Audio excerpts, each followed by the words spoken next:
Oh, there we are.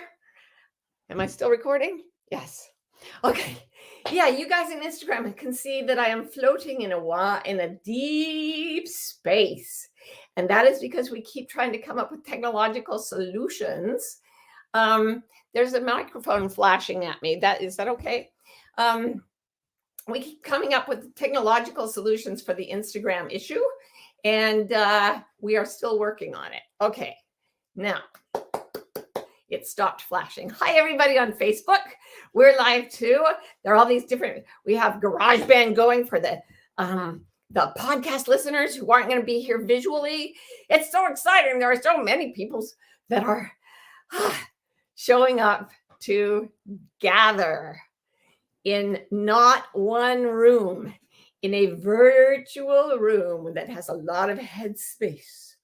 If you're on Instagram, hey, how you getting through the whole, I don't know, the COVID times, the still sitting up. There we go. Okay. I can't see anybody here. Everyone's here. Everybody's here? Yeah. Oh my goodness. Okay. 23 and 55. All right. Well, I'm going to start talking then. I cannot see you the way I usually can, which is disruptive for me, but I don't mind. I just talk. Just put me in a chair and I start talking. It's wonderful that you're all here, even though I can't see your names this time. Mwah. I get up this morning, as I do every morning. I wake up, sort of gray light coming through the closed curtains, and I think, all right, here we go again. I sit up on the bed. I look out, I pull up the curtain, I look out the window, and I think, how many days of like plague have we lived through now? What exactly are we going to do today that is pretty much the way we've been running our lives since everything changed so long ago? Like a year ago last March, I was talking to some friends in South Africa today, and it's the same thing. Like, we just keep on keeping on. Will we ever see each other again? We don't know. In the flesh, we don't know. We certainly hope so, but nothing feels certain. And the conditions under which we're living are tiring people out. Like, all over the globe, people still run this risk of getting sick, but it's so wearisome to keep guarding against it that people are getting something that I've heard called COVID fatigue. And it's not just COVID, you guys. It's also just the everydayness of a human life can get very, very daunting. It's the everydayness sometimes that gets to you. I love that meme that I've seen several places online that says that courage doesn't always roar. Sometimes it's the quiet voice at the end of the day saying, I will try again tomorrow. And I think not only at the end of the day, but at the beginning of the day, we have to say, I'm in it again. I'm going to get up. I'm going to try my best to be a good person. I'm going to try to be a happy person. I'm going to try to connect with people in a nourishing way. I'm going to take care of the creatures, the animals, and people that depend on me. And I'm not going to let anybody down. And like so many people get up, they go to the same job, even though it's tiring and it's maybe even dangerous now. The healthcare workers getting up and going to do things, the grocery store stalkers getting up. I said stalkers, I meant stalkers. They stalk things, getting up and going to the same old. Now, I'm not a big fan of the modern job anyway, but I do really respect anybody who's doing that. And I respect anybody who's just keeping body and soul together under the current conditions and not losing their minds. So I thought today, this is really, our friends in South Africa said, we're just keeping on. And I thought, this is what we all have to do. And how do you re-energize yourself to keep on keeping on with no particular end in sight after many, many days of persistence have already piled up, but you don't know where you're going or when it's going to end? And I thought, actually, this is one of my specialties. As somebody who had a lot of autoimmune issues and a lot of chronic pain all over my body, I was forced to keep on keeping on under difficult circumstances, um, pretty early in my life. Not as difficult as a lot of you out there, but I was really sick. I had all the little kids. I hope I haven't told you the story more times than you can bear, but keep on keeping on if I have. Getting up to take care of the kids, to take care of the dog, to take care of my own body, and do a little bit more work toward whatever goal I had set for myself. So I thought, all right, today I'm gonna saturate myself with my methods for keeping on, and then I'm going to tell the people in the gathering room about it, so maybe it will help them too. So I have 3 contradictory sounding instructions, 3 instructions that at least contradict what I mostly hear within my own cultural context, and I like them because I love to go against the cultural context. So the first thing is, don't focus on your goals. Do not. Now, I read growing up a whole bunch of books, when I was reading self-help books to try to get myself to keep on keeping on. And they were all like, imagine a goal. Imagine you're going to get a yacht. You're going to get a fancy car and a yacht. And you're going to have the world's greatest love affair on the fancy yacht. And just focus on that every day. And I had a lot of goals. I was going to, try to, and a lot of those goals have come true. I was going to try to be a writer, get a book published, be on the bestseller list, whatever, travel, meet people. But here's the thing, that I set those goals 10, 15 years before they ever even started to come true. And if I wanted to keep on keeping on and I was focused on that goal, I was so far from it. I could barely type because my hands hurt so much. It was physically excruciating to type for 15 minutes a day, and I wanted to be a writer. I tried dictation. It was not my cup of tea. It's very different. So what I realized is that I had to take my focus off the ultimate goal and be where I was, be completely in whatever little piece of stuff I had in front of me. I started doing this even younger when I was running marathon distances. I was training for marathons, and I would run, 10, 12, sometimes even 20 miles at a time in training.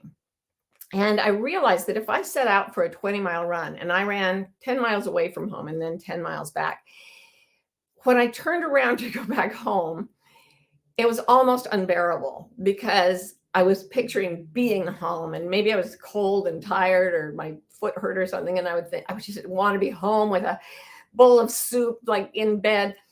And I realized I could not keep up my pace if I focused on the goal. So I would actually physically turn my head to the side, I'd look kind of ahead of me, but I'd also look at what I was passing at that very moment.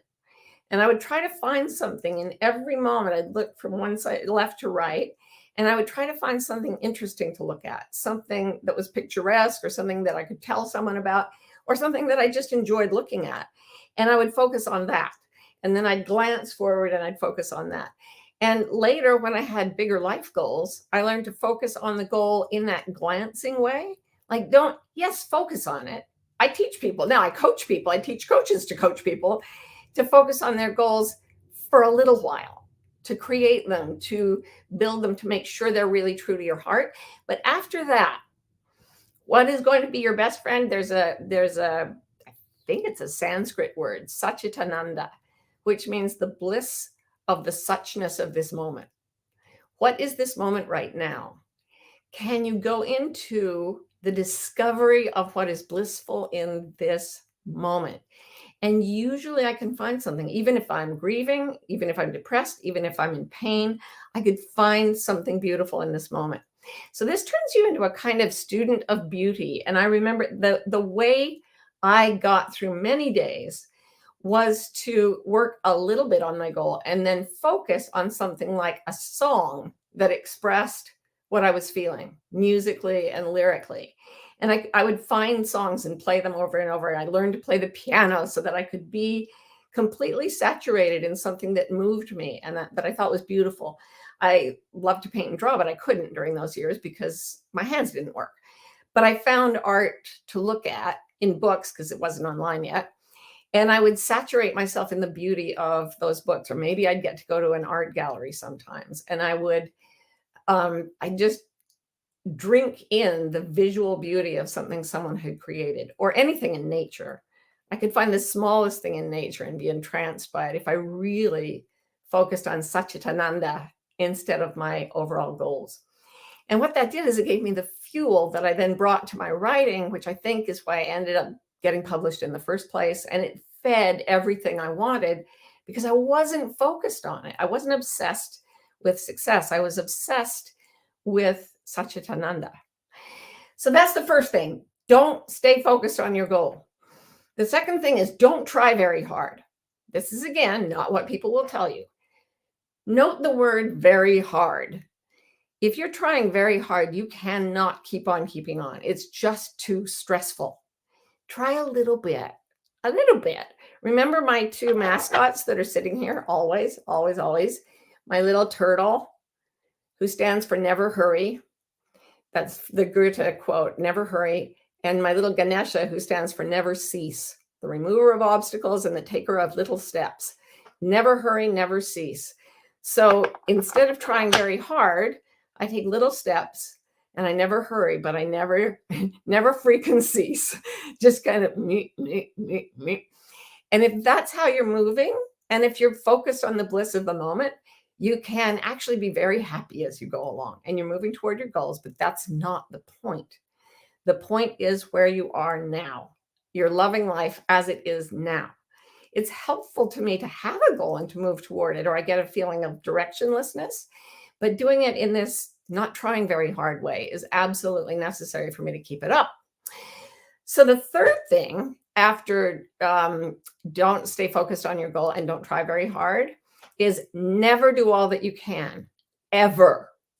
So I was told, again, by the self-help books and the motivational speakers and whatnot, stay focused on your goal, try very hard, and do all that you can. I took that literally. So when I would go to a gym, for example, I'd never thought about going to, I don't even think the modern gym was really invented when I was a kid, but as a young adult, I decided I'm going to join a gym. And to the extent that I could, I would go to every single machine in the gym and work. If I wasn't in pain in that particular way, I would work those muscles to muscle failure. I would do it until my muscles were jello and I couldn't do it anymore. And I did it with every machine, every workout. And there was actually a trainer at the gym who came up to me one day, and he wasn't my trainer. He just said, what are you doing? And I said, well, I'm in the gym. This is what gyms are for, right? And he said, no, there are very specific combinations of machines you want to work with, and you don't do them all every day. And you certainly don't do them to muscle failure every single time. He's like, that's actually really dangerous. You're going to injure yourself, to the point where he was so worried about me, he had to come over and stop me. And so I put up a sign. It wasn't just for the gym, it was for everything. Never do all that you can. Always leave something in the tank. Try a little and then stop before you've done all that you can, because I used to say to myself at the gym, it's not about today's workout. It's about every day's workout. It's not about today's accomplishments. It's about every day, persistence, continuing, keeping on, keeping on. So what happens if you don't stay focused on your goal and you don't try very hard and you never do all that you can, is that you start to leave yourself space to be a human, space to be a soul. When I wrote a book about fitness a while ago, many, many years ago. And one of the things that I suggested was that you fill your life with rewards for doing just about anything. Like, you successfully made your bed, you get a reward. You actually held it together and were kind to your spouse, even though you were in a bad mood, get a reward. Everything is about putting more reward than punishment into your schedule. So when you train an animal, if you train it with punishment, it will learn slowly, poorly, and it will want to run away from you. But if you train an animal with positive reinforcement, it's over 50 times as powerful in getting them to do what you want. And they get increasingly fond of you so that they don't run away. If you're using reward to train yourself toward whatever it is you want to do. So to keep on keeping on, you've got to fill your life with rewards. And after I wrote this book, people came up to me or wrote to me so often with the same question. How do I think of a reward? I can't think of any reward. The only reward I have is candy. So if I'm trying not to eat sugar, how can I reward myself? It kind of blew me away because for months and years, I had to focus on finding ways to reward myself for things like typing for 15 minutes because it was extremely painful for me. And so I had this vast array of rewards. And I realized today, as I was prepping to talk to y'all, I never have been able to sort of classify the rewards, but I finally got it. They break down into rewards that are about detaching from other people and rewards that are about connecting with other people. So if you're an introvert like me, a reward is always to take a little time island for yourself, to sit down, breathe easy, be completely alone, or maybe with just one other loved one or an animal you love, and find the things that you play with, like literally a game on your phone. My animal YouTube fixation. Everybody knows my animal YouTube fixation. I can watch animals on YouTube till the cows come home, and I watch them coming home on YouTube. And reading, drawing, they're all things. The music I was talking about, I need to disconnect in order to stay fueled up. But a lot of people aren't like me, and they need to connect. And for that, I would suggest setting up calls with friends, like our call with South Africa was wonderful today, even though I'm an introvert. Watching dramas and other things that have a lot of human emotion in them that you can connect with. Reading things like memoir or people's blog posts that are very personal, so you feel like you're with friends. Going to things like the gathering room where you know we're here together.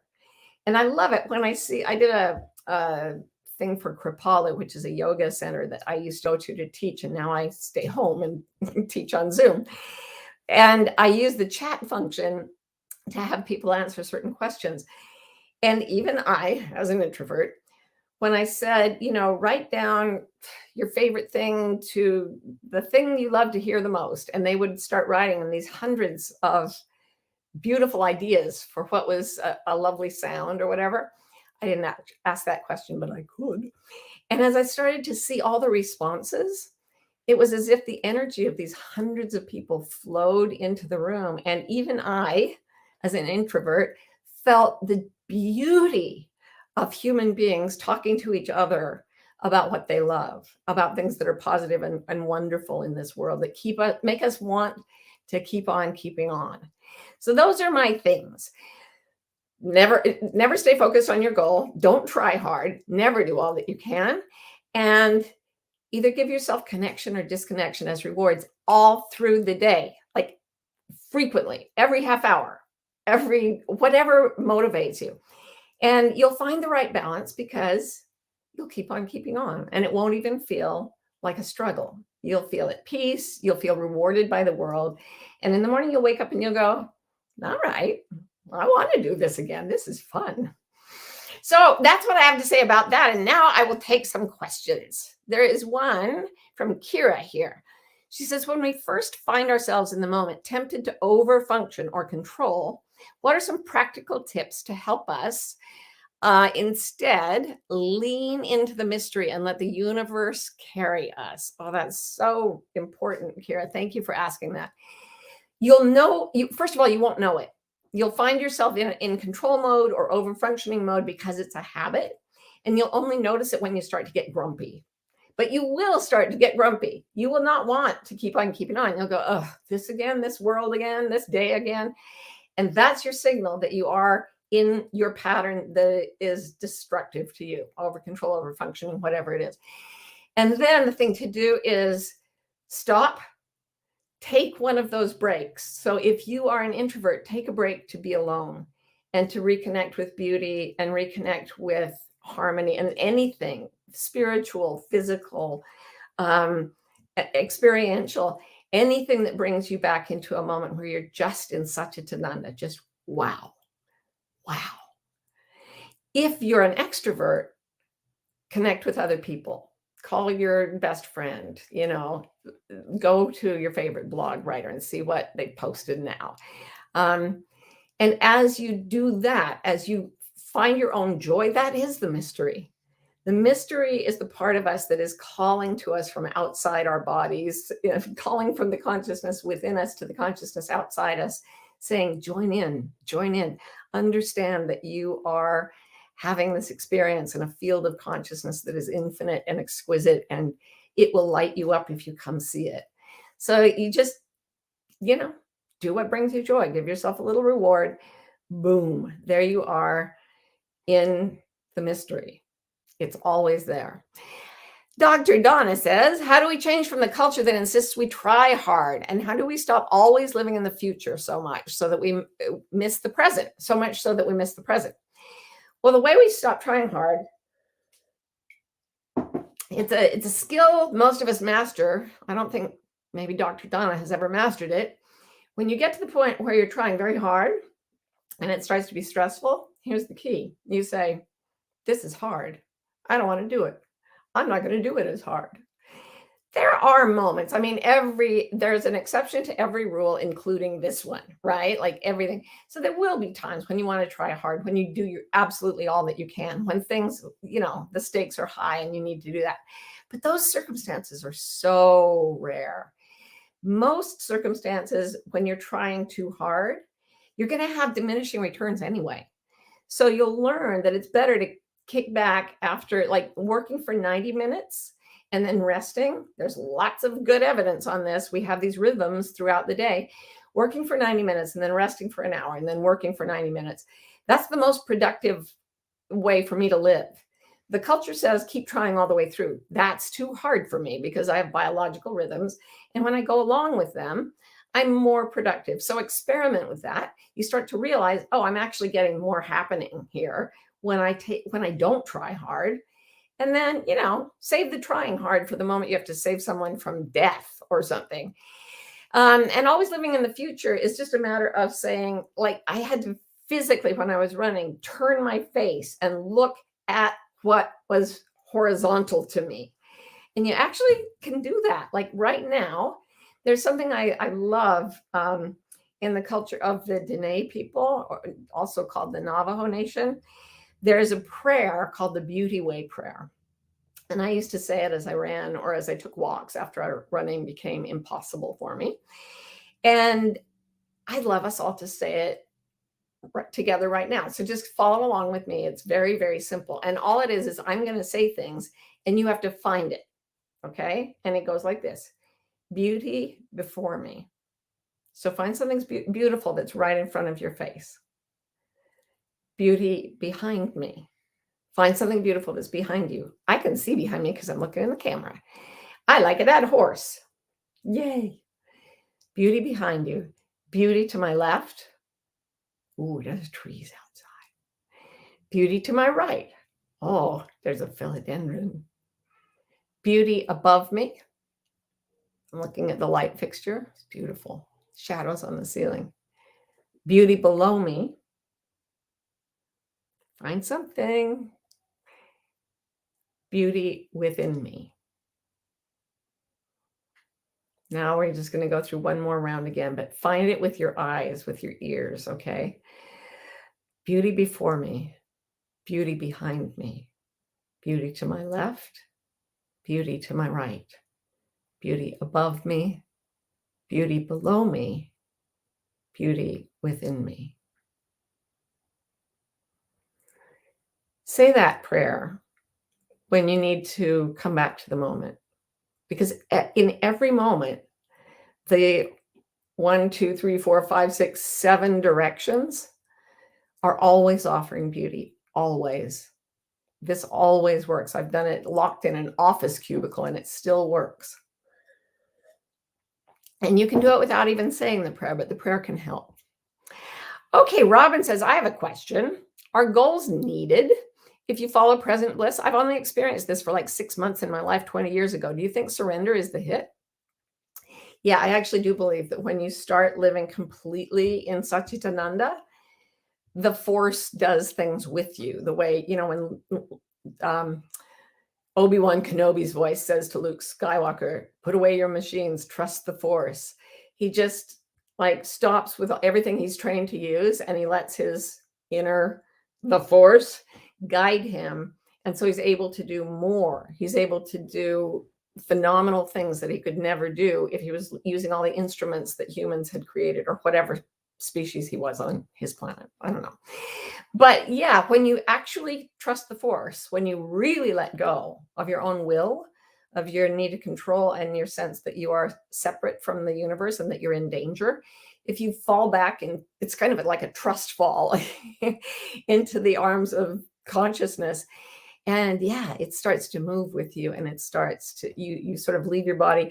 I did Glennon Doyle's podcast a few days ago, and Abby Wambach, her wife, was with her. And Abby was, if you don't know, is like the world's greatest soccer player ever. Maybe Pele, but Abby's my fave. And she talked about when she actually had the experience of leaving her body and watching her body play this game, watching the force play this game with her body while her separate consciousness just sort of watched it. Like when you get to the point where you are really persistent, because this is about keeping on, keeping on. This is not about slacking off and doing nothing. It's about every day she got up and she practiced and she worked out and she did all the things and she stayed rested and rewarded enough to keep it up. And then she got so good that she could literally do a trust fall and the universe worked with her. That's what happens when you keep on keeping on. That's a whole nother subject that today is about how to keep on keeping on. But what you're talking about is after you've done it for a while, the goals, there is no goal. There's only Satchitananda. And then there is sometimes the knowledge that something is going to be done with you. Like the knowledge that you're going to be taken, you're going to go someplace and do something.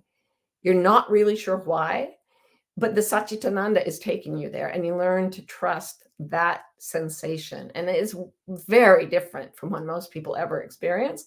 But once you do experience it, Robin, go back for it, keep on keeping on, keep on finding beauty, because that puts you in the part of your brain, the part of your psyche where you are going to find the mystery.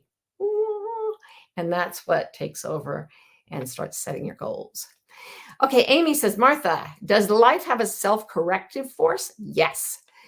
Where is the line between manifesting goals and what is specifically meant for you on your path? Did I read that correctly? Line between manifesting goals and what is specifically meant for you on your path. Yeah. Life has a self-correcting function, which is called suffering. It will never fail you. Every time you stray too far from what your true self wants, you will feel uncomfortable. First, it'll be emotional.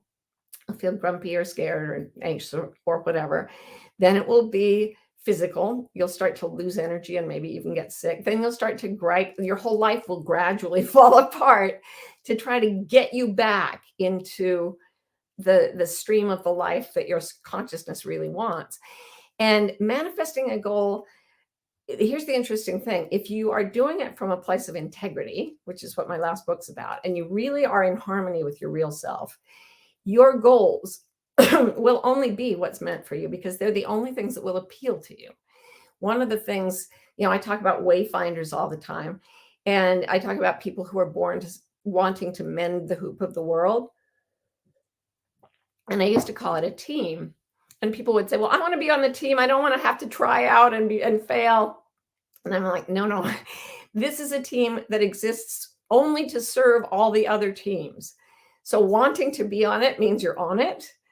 And that's the thing. Nobody would want that goal if it weren't meant for them. And nobody would want, and like Abby Wambach wouldn't have wanted to be a soccer star if it weren't meant for her. And her life has manifested that.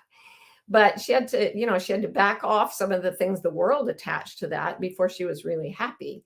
But yeah, just keep trusting suffering and go away from it.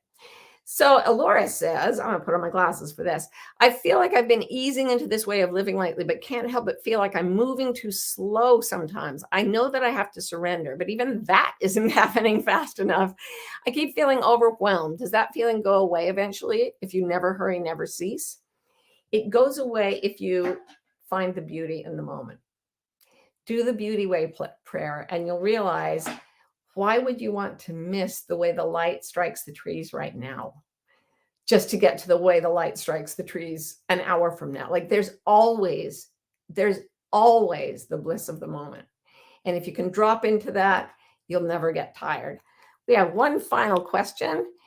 But how should we remember our goals? Check in with it once a week, once a day, not to forget it. If you set a goal from your true self, it will manifest itself as a continuous joy in the moving forward toward it, or a yearning if you start to move away from it. And it will pull you by the heart toward your goals. And anything that doesn't pull you toward by the heart isn't the goal you're supposed to be going for. So you don't have to do any of this, you guys. Suffering takes you back to the right way of keeping on. And then being in the right way of keeping on, being in the joyful way, is taking you toward the goals you're meant to have. And it works. So try it. Don't stay focused on your goal. Don't try very hard. Never do all that you can, and reward yourself constantly. And I'll see you next week to see how it went. Thank you so much for joining me here today. I love you.